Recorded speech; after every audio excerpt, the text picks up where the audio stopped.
यह तस्वीरें उस समय की हैं जब आम आदमी पार्टी के सांसद संजय सिंह को ईडी ने गिरफ्तार किया था। देख सकते हैं कि संजय सिंह को किस तरह ईडी अपने कस्टडी में लेकर गिरफ्तार कर रही है। उसके बाद से विरोध के स्वर बुलंद होते जा रहे थे।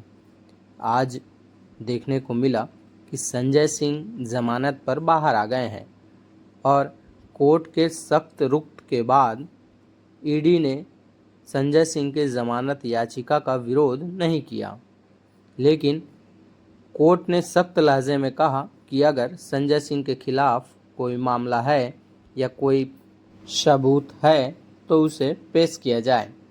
उसके बाद लंच के बाद जब इस मामले की सुनवाई होने लगी तब ईडी ने संजय सिंह के जमानत याचिका का विरोध नहीं किया और वहीं ईडी ने स्वयं कहा कि उन्हें जमानत दे दिया जाए, किसी प्रकार की आपत्ति हमें नहीं है। अब सवाल यह उठता है कि क्या पूरे देश में अपने विरोधियों को कुचलने की साजिश बीजेपी के द्वारा रची जा रही है? क्या ईडी के सहारे से अपने विपक्षियों को टारगेट किया जा रहा है? और वहीं कहीं ऐसा तो नहीं कि भाजपा को आने वाले चुनाव से डर है, इसलिए एक मंच पर एकत्रित होने वाले पार्टियों के मुख्यमंत्रियों को टारगेट करके एक एक कर गिरफ्तार किया जा रहा है? वहीं हम देखें तो अब तक वर्तमान में 2 मुख्यमंत्री पद पर रहते गिरफ्तार हो चुके हैं, लेकिन आज जब संजय सिंह को जमानत का लाभ मिला उस समय आम आदमी पार्टी की एक बड़ी जीत सामने आई है।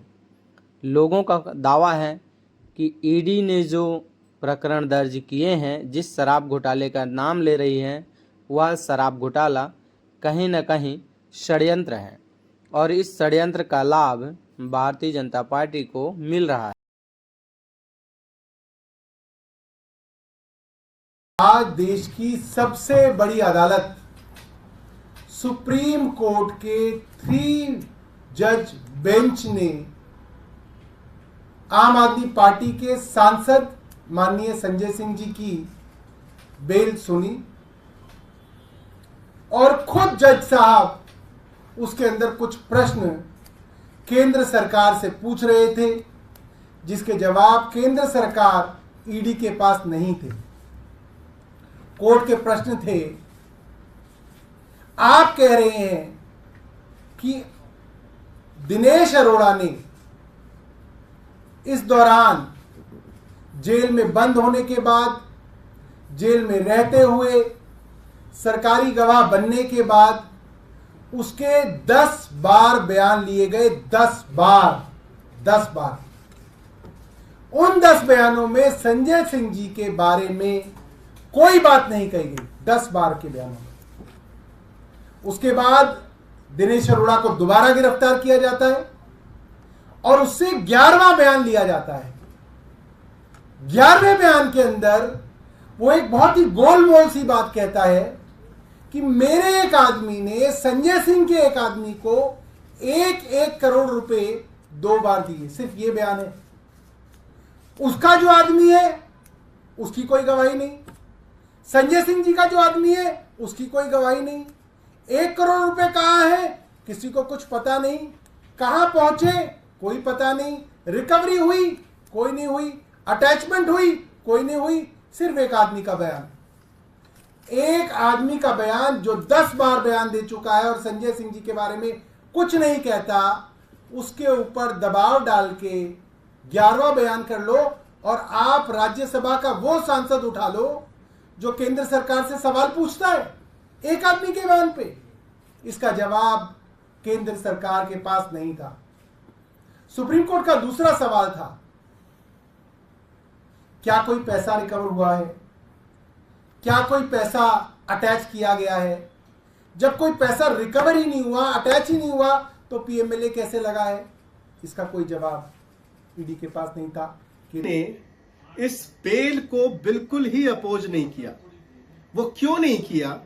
क्योंकि आज अदालत की कार्रवाई में माननीय जजेस ने ईडी से 3 सवाल पूछे।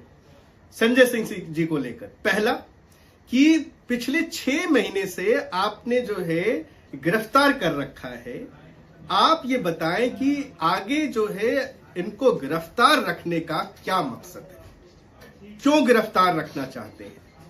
दूसरा, आपने ये आरोप लगाया है कि इन्होंने 2 करोड़ रुपए की घूस ली तथाकथित एक्साइज घोटाले के मामले में।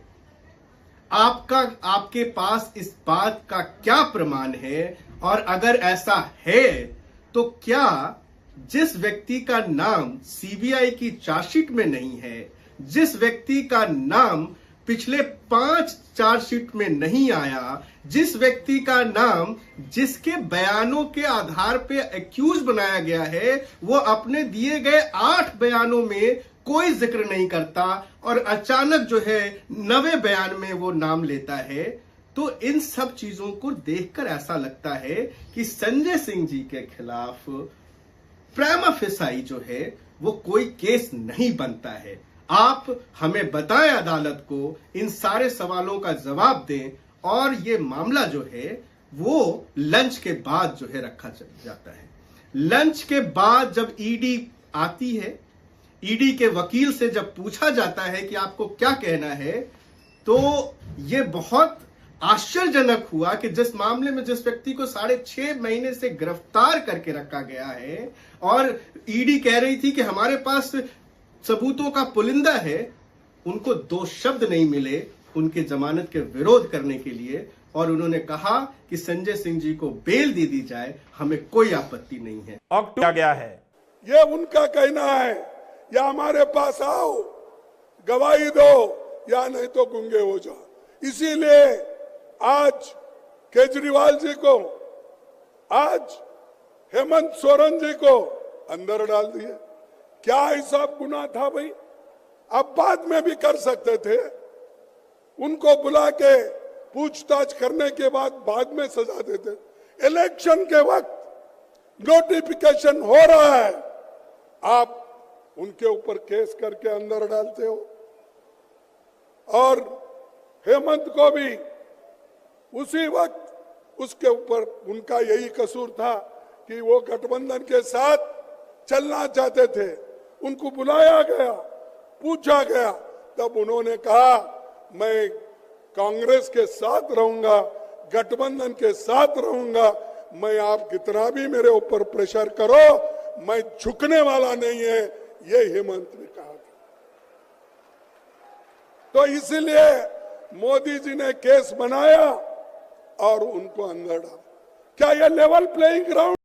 संजय सिंह को मिलने वाली जमानत के बाद यह अब सवाल पूरे देश में उठने लगे हैं कि जिस शराब घोटाले के मामले में संजय सिंह को मुख्य आरोपी बताया जा रहा था, वहीं अब अरविंद केजरीवाल को मुख्य आरोपी बताया जा रहा है। लेकिन यह कहना सही है कि संजय सिंह जब 6 महीने से जेल में बंद थे और आज तक ईडी को किसी प्रकार का सबूत नहीं मिला। आज इस इन्वेस्टिगेशन को होते हुए 2 साल हो गए। ईडी ने, सीबीआई ने 500 से ज्यादा अफसर लगाए इस केस की इन्वेस्टिगेशन में, लेकिन 2 साल में भी आम आदमी पार्टी के किसी नेता के पास 1 रुपया भी प्रोसीड्स ऑफ क्राइम का नहीं मिला।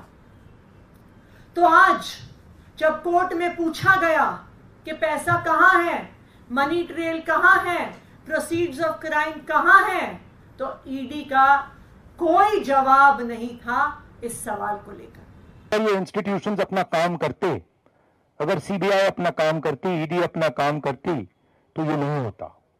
तो उनको ये भी सोचना चाहिए, ये जो सब कर रहे हैं, कि किसी ना किसी दिन बीजेपी की सरकार बदलेगी और फिर कार्रवाई होगी, और ऐसी कार्रवाई होगी कि मैं गारंटी कर रहा हूं ये फिर से कभी नहीं होगा। तो उनको भी